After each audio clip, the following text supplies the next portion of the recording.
Ndugu wanahabari, kwa hitimisho tunasema kwamba baada ya kushauriana na viongozi wenzangu wa kamati ya uongozi ya Baraza Kuu, CUF inatamka wazi kuwa uchaguzi mkuu wa 2025 haukuwa huru, haukuwa wa haki wala wa kuaminika.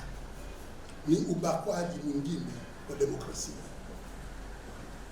Matokeo yaliyotangazwa hayana uhalali wa kidemokrasia.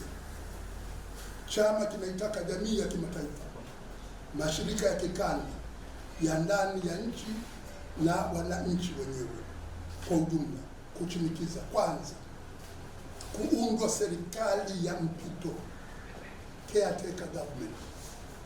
CCM itatufikisha pabaya, imetufikisha pabaya, haiaminiki kabisa.